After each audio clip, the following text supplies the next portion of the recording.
Good morning to all.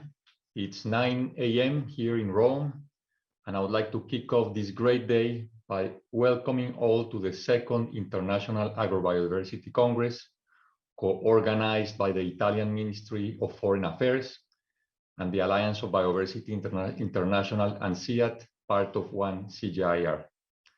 I am Juan Lucas Restrepo, the Director General of the Alliance and the Global Director of Partnerships and Advocacy for CGIAR, and I have the great honor to chair the Congress and welcome you all here. During the next 4 days, the second International Agrobiodiversity Congress will be addressing three main objectives.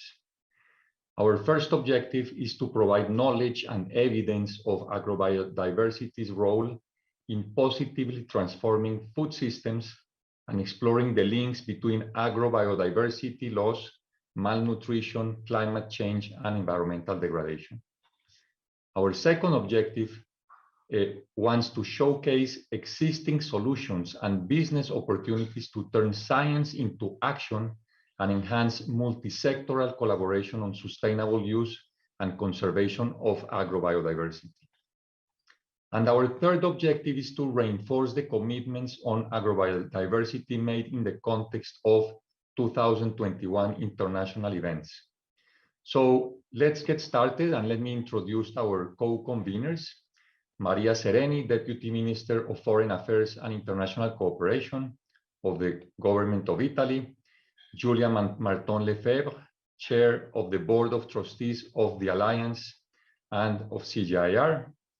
Ambassador Giorgio Marrapodi, Director General for Development Cooperation at the Italian Ministry of Foreign Affairs and International Cooperation, and Claudia Sado, Executive Management Team Convener and Managing Director of Research Delivery and Impact for CGIAR. So without further delay, I would like to start by giving the floor to the Deputy Minister Sereni.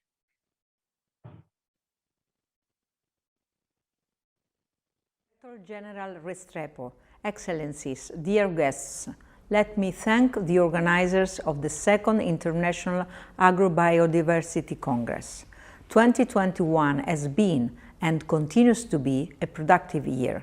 Italy, as G20 presidency, host of the pre-summit of the Food System Summit in Rome and partner of the UK for COP26 on climate, is shaping the international agenda. As global temperature rises, 1 million species in the world's ecosystem are in danger of extinction. We are facing intertwined threats of climate change and biodiversity loss. Indeed, one cannot be solved without addressing the other.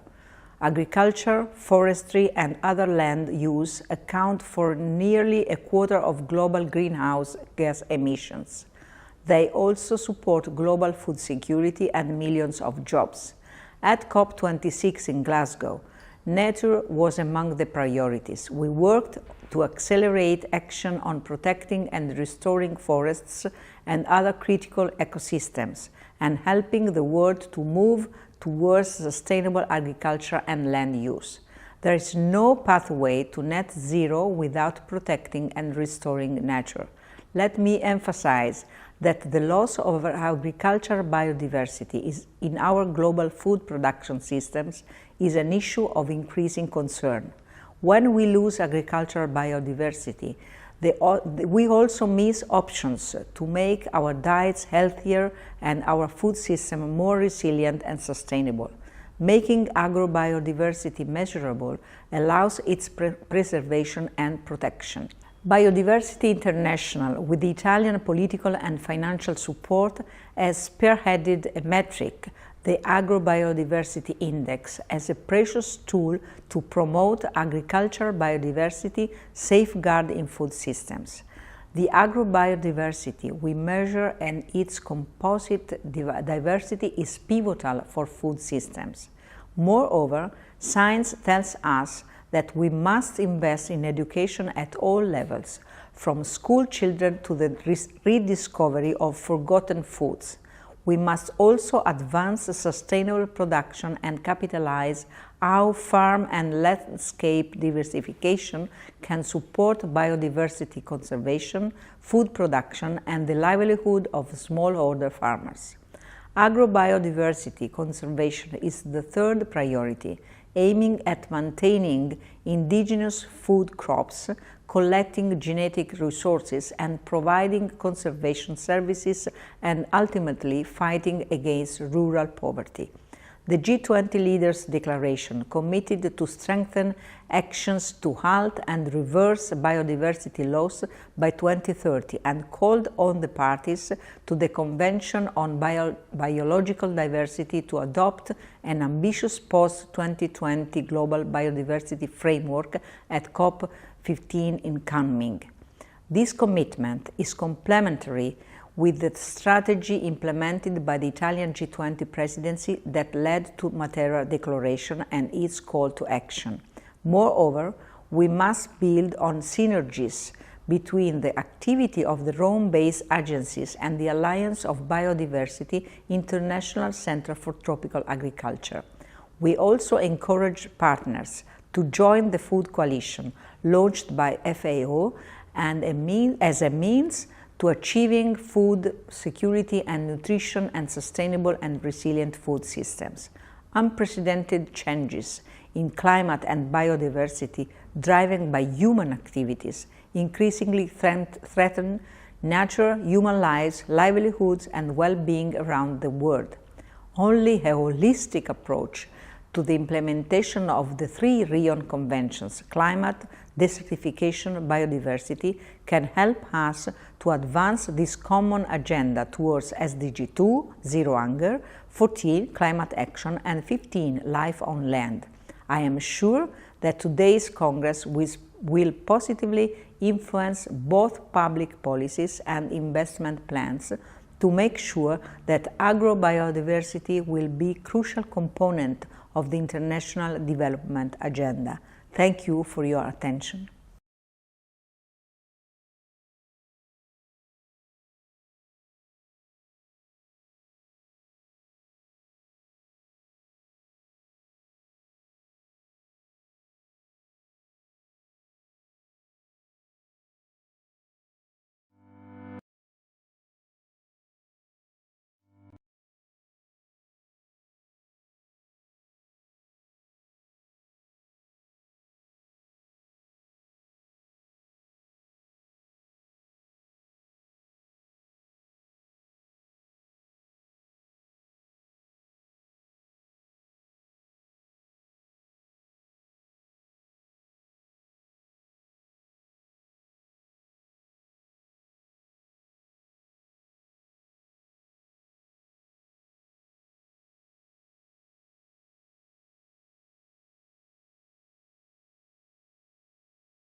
On our food systems.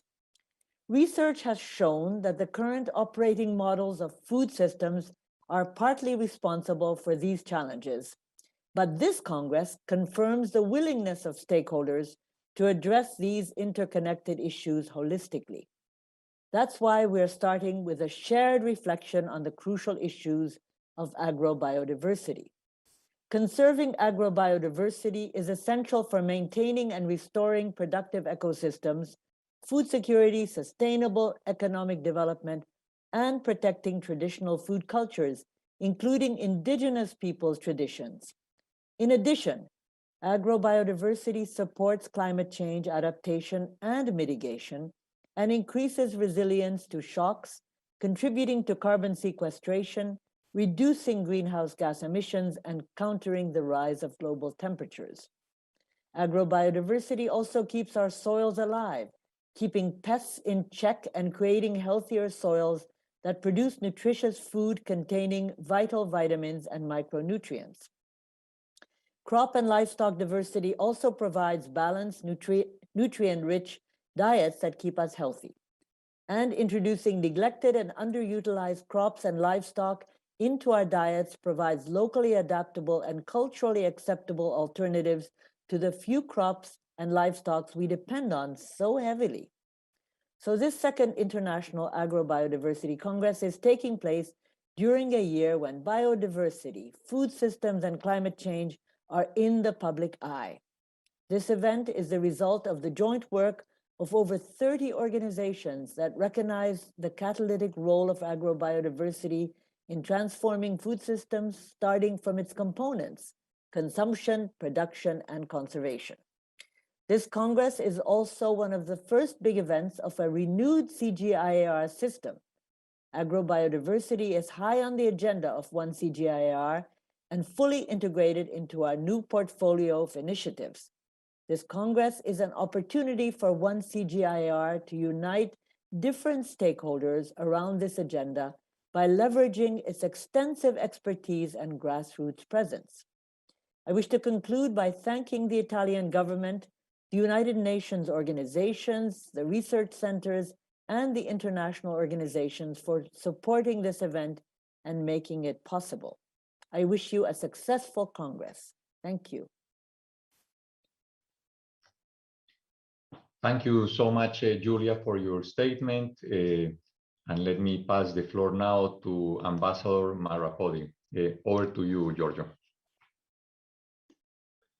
Thanks. Many thanks, Juan Lucas. And I'm very glad to participate in this second Congress today. And through these words, I wish to thank you and all the organizers, and of course, also the president, Julia Marton-Lefevre. Thanks to all of you. According to the latest data by FAO, out of 6,000 plant species which have been cultivated for food, only 9 of them account for 66% of total crop production. I'm saying that because the reliance of the global food production system on a limited number, genetically uniform, high-yielding varieties of plants is problematic for both the conservation of biodiversity and for human health. The agricultural system, which produces the world's food today, is therefore failing its nutritional needs. With the loss of diverse sources of food, our food security communities are less resilient and able to cope with change, including climate change. Wide-ranging environmental phenomena, including climate change, extreme weather events, and soil and water availability, combined with such socioeconomic factors as food policies, dietary preferences, and market forces to affect agriculture and food production systems on local, national, and global scales. Food system must be reformed, as we have seen through the year, also with the UN Transformation Food System Summit. They must be reformed if they are to nourish people with healthy diets and at the same time protect the environment. Agrobiodiversity is an essential component of sustainable food systems and nutrition by providing rich source nutrients for adequate dietary diversity and quality, a safety net against seasonal food shortages and hunger, and the genetic resources for future adaptation. Italian development cooperation has highlighted as a priority the sustainable use of ecosystems, species, and genetic resources, while agrobiodiversity can be a useful tool on the path towards the achievement of the 2030 agenda. Italy supported biodiversity internationally in the development and launch of the Agrobiodiversity Index, a precious tool to promote agricultural biodiversity safeguard in food systems. Making agrobiodiversity measurable allows you to find the mechanisms to protect and preserve it. The use and conservation of agrobiodiversity can have socioeconomic impact, improving farm resilience and income and reviving entire communities. At the same time, local value chains can preserve, enhance, and recuperate varieties and species, building resilient and sustainable food systems with low environmental impact. These commitments were reiterated in the Matera Declaration adopted at the G20 Ministerial Meeting on Development. Preserving agrobiodiversity as well as relying on science, innovation, advanced business practices, and responsible behavior, complementing traditional knowledge, local food. All these elements are key to ensuring safe and adequate nutrition for all and ending all forms of malnutrition. Italy has also supported a number of projects in partnership with multilateral organizations for the enhancement of local varieties in developing countries. As an example, Italy has developed with FAO an initiative entitled Climate Change and Mountainous Forests, strengthening the resilience of fragile ecosystems, promoting tools for monitoring biodiversity, and the exchange of knowledge to enhance the sustainability and resilience of mountainous communities. In Ethiopia, Italy has established through UNIDO a public-private partnership to improve the coffee value chain with benefits for environmental ecosystems, local economies, and better livelihoods. COVID-19 has highlighted that biodiversity depletion will enhance the chance of the emergency or re-emergence of natural pathogens. We therefore must inspire our path to building back better to the One Health approach. Agrobiodiversity is a central part of making peace with nature, and agriculture as plants with no economic value so far may serve as genetic material that can tolerate better environmental stress. An important international experience lies with the International Treaty of Plant Genetic Resources to Food and Agriculture. Building on the work done so far,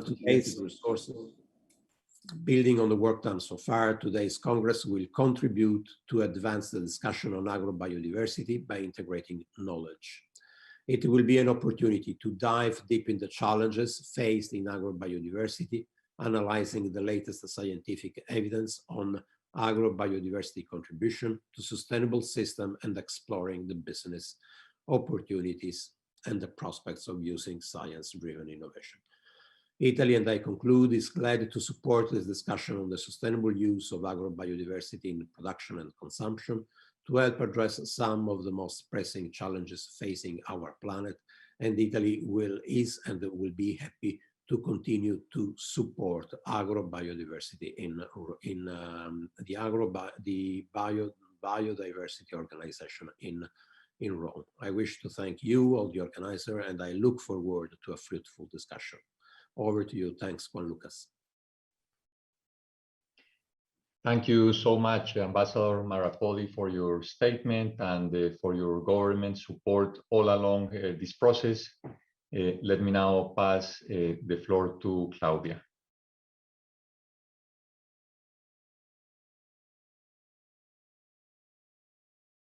On behalf of CGIAR's executive management team, let me begin by offering my sincere gratitude to the Italian Ministry of Foreign Affairs and International Cooperation and the Alliance of Biodiversity International in SIAT and all of the other partner organizations for convening this important event.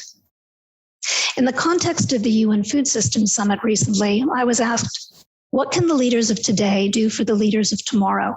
And my answer was that it is imperative that today we take a longer view, prioritizing issues that, if neglected, will have a devastating and possibly irreversible effect on our future. Climate is the most obvious example, but biodiversity and its connection to food systems is another. Many scientists, including CGIAR colleagues, expect the biodiversity crisis to be as severe as a threat as climate change. 1 million of the 8 million species on Earth are threatened with extinction. But those same CGIAR colleagues are working toward solutions. The recent article published in Nature argues that intensifying sustainable agriculture on pre-existing farms can slow biodiversity loss while also producing more nutritious foods. Now, with the new post-2020 global biodiversity framework in the works, a new set of global targets for biodiversity conservation are being formulated. CGIAR has been supporting the parties to develop evidence-based targets and consider agrobiodiversity. For the framework to succeed, we need to rethink how we produce, process, distribute, and consume food, and at the same time, conserve edible genetic resources. Production should promote a shift towards nature-positive agricultural practices such as agroecology, agroforestry, regenerative agriculture, and diversification. These solutions can complement monoculture to enhance diversity in producing calories and nutrients for human consumption, while also supporting healthier soils and waterways. And evidence shows that nature-positive solutions can also benefit the livelihoods of smallholder farmers who are disproportionately hit by climate and food crises. So in part, that's about crops that are more resilient to drought, flood, and heat. But to fully embrace agrobiodiversity, we need to consider eating a broader range of the thousands of edible resources available, compared to the few dozen that we already eat today, and gain a better understanding of how increasing crop varietal diversity can decrease risk from pests and disease, itself often exacerbated by climate change. Addressing the way we produce food is critical, but we also need to address how we consume food. The next draft of the framework targets responsible consumer choices, halving food waste, and reducing overconsumption. Transitioning to sustainable models of production and consumption can create millions of new nature-positive jobs, provide health benefits, including reducing the risk of future pandemics, and enhance food security.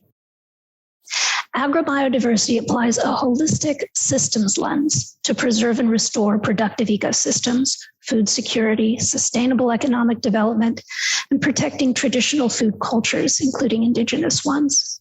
And that's exciting. It chimes with the new One CGIAR vision, an understanding that we can no longer think about solving challenges in silos to deliver on the promise of the 2030 Agenda. The organizers of this Congress have pulled together an impressive program with a broad array of speakers. To my mind, an excellent example of the silo breaking that I'm talking about, bringing those of you more focused on biodiversity into the discussion on food systems. And it's exactly this kind of thinking that we must embrace. This is a wonderful opportunity to bring together so many voices and perspectives. I'm certain that this Congress will be an energetic and productive platform to help drive progress in this crucially important area. Thank you.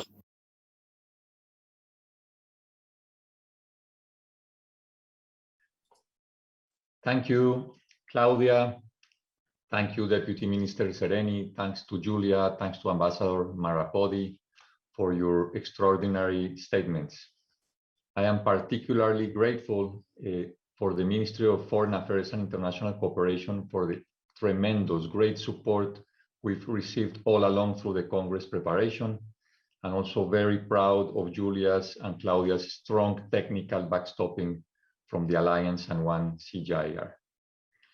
But the list of supporters and partners is very long, is much longer. The Congress counted with the cooperation of 31 different organizations and 170 individuals that have served in the steering committee, the scientific committee, and the communications committee of the Congress. Our partners organizations are CAS, the Convention on Biological Diversity, CEAM, CCRS, the Italian National Research Council, CREA, the Crop Trust, ENEA, FAO, the International Treaty on Plant Genetic Resources for Food and Agriculture, the Commission on Genetic Resources for Food and Agriculture, the Global Soil Partnership, the Mountain Partnership, the Future Food Institute, GACSA, GFAR, GIHS, IDLO, IFAD, IFOAM, IISD, IIT, the Indigenous People Unit, ISPGR, ISPRA, MIPAF, Slow Food, the Lexicon, UNCCD, UNIDO, ITPO, WWF, thank you all, because we have your commitment, enthusiasm, knowledge, and insights to ensure this Congress is a reality and a success.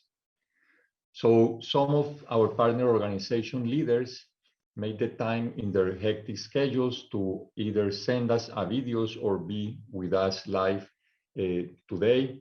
So let's now hear from their statements, the statements from our partners about how important agrobiodiversity is and why. And let's start with Q Dong-yu, the DG of FAO.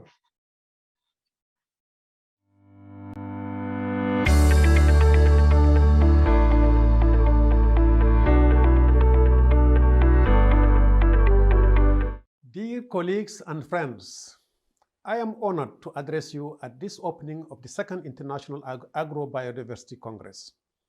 The timing is indeed fortunate, coming just after the UN Food System Summit and a number of coalitions for action that will take the outcomes forward, as well as the just completed Climate COP26, where it is clear that land, forest, and agriculture are a necessary part of the solution.